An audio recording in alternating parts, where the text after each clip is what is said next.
আমি চতুর্দিকের আওয়াজ বন্ধ করে দেই, পাখির আওয়াজ বন্ধ করে দেই, পশুর আওয়াজ বন্ধ করে দেই, সিএনজি ড্রাইভার আর অটো ড্রাইভারদের গাড়ি গ্যারেজে জমা দিয়ে দেই, সব দোকানদার ব্যবসায়ীরা যার যার কর্ম ছেড়ে তারা ঘরে ফিরে আসে, চতুর্দিক বন্ধ করে দেই। আল্লাহ বলেন তুমি ঘুমাবা বলে, তুমি ঘুমাবা বলে, তুমি ঘুমাবা বলে তোমার জন্য আমি দু চোখে ঘুম পাড়িয়ে দেই।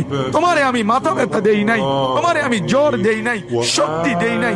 আজকের রাত এই জ্বর সর্দি থেকে মুক্ত রাখছি, তো আমি আল্লাহ তোমাকে ঘুম পাড়াবো বলে। তোমার মা অসুস্থ, বাবা অসুস্থ, ছেলে অসুস্থ, স্ত্রী অসুস্থ, যদি এমন বিপদের খবর হইতো তাইলে তুমি ঘুমাইতে পারতা না।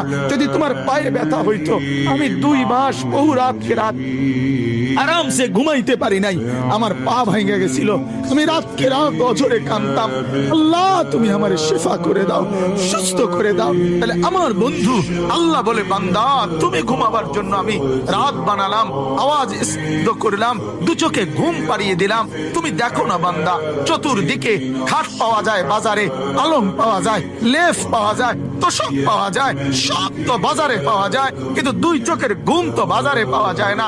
আমি ঘুম পাড়াই, আমি ঘুম পাড়াই, আমি ঘুম পাড়াই, আমি ঘুম পাড়াই। তোমার মা ঘুমায় যায়, তোমার বাপ ঘুমায় যায়, তোমার স্ত্রী ঘুমায় যায়, তোমার বন্ধুরা ঘুমায় যায়, তুমি যেই নারীকে ভালোবাসো সেও তো ঘুমায় যায়। আমি আল্লাহ আমি জেগে থাকি। রাত 2টায় যদি তোমার পেশাব করতে উঠতে হয়, বাথরুমের জরুরত হয়, আমি ঘুমাই না, আমি 2 চোখ খুলে দেই, আবার তোমাকে ঘুম থেকে জাগিয়ে দেই। তো আল্লাহ বলেন এত কিছু করি আমি, আমি আমি বিনিময়ে আমি কি একটা সেজদা পাই না?